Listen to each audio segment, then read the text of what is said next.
పాంచజన్యం అనేటటువంటి పేరుతోని 5 ప్రాధాన్యత అంశాలను ఎంచుకొని ఇవాళ ప్రతిపక్షంలో ఉన్నాం కాబట్టి పాలకపక్షాన్ని 5 అంశాల మీద ప్రశ్నిస్తూ ఉంటాం. రేపు మేము అధికారంలోకి వచ్చినాక ఈ 5 అంశాలే ప్రాధాన్యతగా చేసుకొని పరిపాలన కూడా చేస్తామని చెప్పడానికి సంతోషిస్తూ ఉన్నాను. మరి పాంచజన్యంలో మొట్టమొదటి అంశం విద్యగా మేము ఎంచుకోవడం జరిగింది. ఇవాళ ఒక పేద మధ్యతరగతి ఇండ్లు చూసుకున్నట్టయితే విద్యకు వైద్యానికి కలిపి 60% పైచిలకు వాళ్ళ మొత్తానికి ఇన్కమ్ అంతా కూడా వెళ్ళిపోతుంది. 60% ఇన్కమ్ ఈ రెండిటికే పోయిన తర్వాత సేవింగ్స్కి కానీ, ఒక కొత్త వ్యాపారం చేసుకోవడానికి కానీ, ఒక చిన్న అసెట్ కొనుక్కోవడానికి కానీ, ఒక నగ కొనుక్కోవడానికి కానీ, అనుకోకుండా ఏదైనా ఎమర్జెన్సీ వస్తే చేసుకోవడానికి కానీ పేద మధ్యతరగతి ఇంట్లో ఒక రూపాయి కూడా మిగిలే పరిస్థితి లేదు. కాబట్టి విద్యను సంపూర్ణంగా ఉచితంగా ఇవ్వాలని మేము తెలంగాణ రక్షణ సేన నుంచి ఒక సంకల్పం తీసుకుంటున్నాం. ప్రభుత్వంలో ఆల్రెడీ ఉచిత విద్య ఉంది, కరెక్టే. కానీ ఇవాళ మెజారిటీ పిల్లలు 75% వరకు కూడా పిల్లలు ప్రైవేట్లో చదువుతూ ఉన్నారు. మేము తెలంగాణ రక్షణ సేన నుంచి అనేక మంది నిపుణులతో సంప్రదించిన తర్వాత ప్రైవేట్ స్కూళ్ళలో చదివేటటువంటి వాళ్ళకు, ప్రైవేట్ కాలేజ్లో చదివేటటువంటి వాళ్ళకు, ప్రొఫెషనల్ కోర్సెస్లో ఉన్నటువంటి వాళ్ళకు కూడా విద్యను ఉచితంగా ఇవ్వాలనేటటువంటి ఒక సంకల్పంతోనే మేము ముందుకు రావడం జరుగుతుంది. ఇవాళ నేను ఇది మాట్లాడుతున్నటువంటి సందర్భంలో ఒక పిల్లగాడు 3వ తరగతిలో ఉంటే మేము అధికారంలోకి వచ్చేటప్పటికి ఆ పిల్లగాడు 5వ తరగతికో 6వ తరగతికో వస్తాడు. ఎన్నికలు 6 నెలలు అటు ఇటు అవుతాయి అంటున్నారు కాబట్టి. అంటే మీ పిల్లగాడు 5వ తరగతి నుంచి డిగ్రీ దాకా చదువుకున్నా, ఇంజనీరింగ్ చేసినా, ఏం చేసినా ప్రభుత్వమే ఆ ఖర్చు భరించి ఉచితంగా విద్యనివ్వాలనేటటువంటి మా సంకల్పం. దానికి సంబంధించి లెక్కలేసినాం. ఎన్ని పాఠశాలలు ఉన్నాయి, ఏ గ్రేడ్లో ఎన్ని పాఠశాలలు ఉన్నాయి, ఏ తరగతుల్లో ఎవరెవరు చదువుతూ ఉన్నారు, ఇటువంటి లెక్కలు అనేకం వేసిన తర్వాతనే చాలా స్పష్టంగా, చాలా నిర్దిష్టమైనటువంటి ప్రణాళికలు సిద్ధం చేసుకున్ననే నేను ఈ అనౌన్స్మెంట్ చేస్తూ ఉన్నా. మీరందరూ గత 20 సంవత్సరాల నుంచి నన్ను చూసిండ్రు. 27 ఏళ్ల వయసులో నేను ఉద్యమానికి వస్తే ఇప్పుడు నాకు 47 దాటి 48కి వచ్చిన. ఈ 20 ఏళ్లలో చెప్పిన మాట మీద నేను నిలబడే ఉన్న తప్పితే ఎప్పుడు వెనక్కి పోలే. ఎన్ని కష్టాలు వచ్చినా, ఎన్ని నష్టాలు వచ్చినా చెప్పిన మాట మీద, పట్టిన తువ్వ మీద విడవకుండా నేను నిలబడి ఉన్నటువంటి వ్యక్తిని.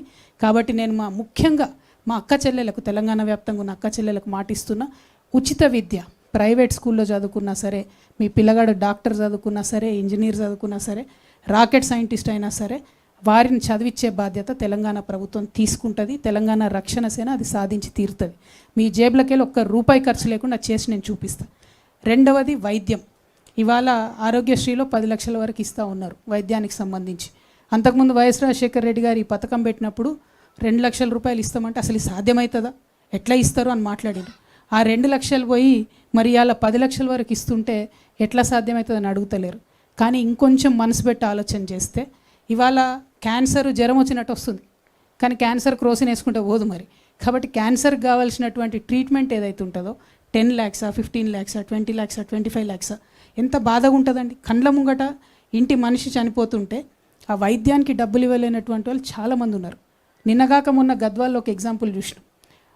గవర్నమెంట్ హాస్పిటల్కి తల్లిని తీసుకపోతే మా దగ్గర లేదయ్యా ఇంతకన్నా వైద్యం, దయచేసి మీరు తీసుకుపోండి అంటే ఓన్లీ 3 lakhs rupees అవుతుంది.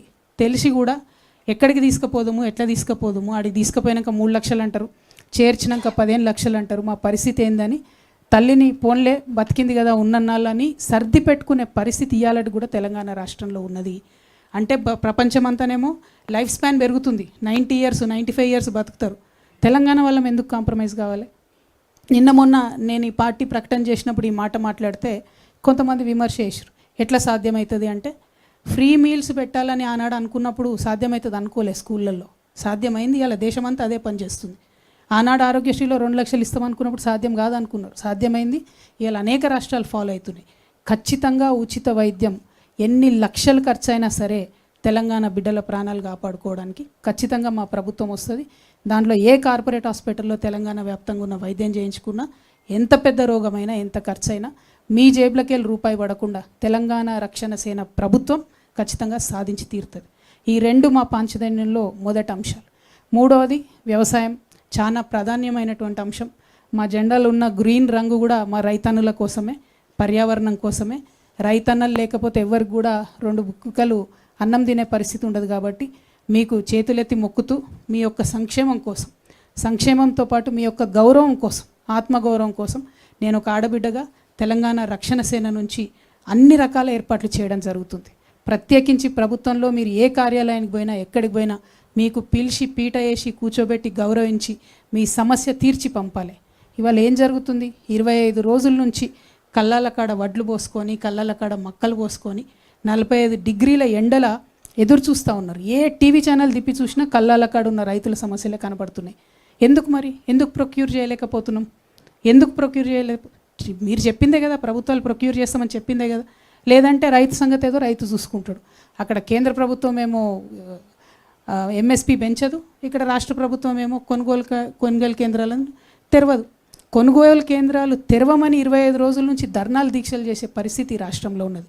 నేను మళ్ళీ మాట ఇస్తా ఉన్నా, ఆ పరిస్థితి మీకు ఉండదు. తెలంగాణ రక్షణ సేన అధికారంలోకి వస్తే మీ దగ్గర నుండి కొన్నటువంటి రైస్ని ఏం చేయాలనేటటువంటి ఆలోచన కూడా పెట్టుకొని చెప్తా ఉన్నాం.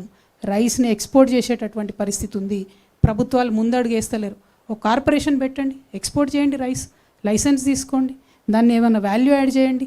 ఏమి చేయకుండా మేము కొంటే మాకు నష్టం వస్తుందని చెప్పి అనవసరంగా రాజకీయపరమైనటువంటి అంశాలను ముందుకు తీసుకొచ్చి బోనస్ ఇస్తాం అని చెప్పి బోగస్ మాటలు చెప్పి ప్రజల్ని మోసం చేయడం తప్పితే నిజంగా రైతన్న ఆవేదన అర్థం చేసుకుంటలేరు. మేము పోయి చూస్తూ ఉన్నాం, ఊర్ల పుంట తిరుగుతూ ఉన్నాం. మొన్న జాగృతి జనంబాట కార్యక్రమంలో పోతే ఎంత బాధ అనిపించిందంటే, ఒక రైతును పాపం మక్క రైతునాడ ఆ రోజు కలిసినాం మేము, తెల్లారైన గుండెపోటుతో చనిపోయిండు. ఆ రోజే మేము పోయినప్పుడు చెప్పిండు, అక్క 4 రోజులు అయింది అక్క వచ్చి ఇక్కడనే ఉంటున్నాం, కావలిగా వస్తున్నాం, ఘోరమైన పరిస్థితి ఉంది అని చెప్పిండు.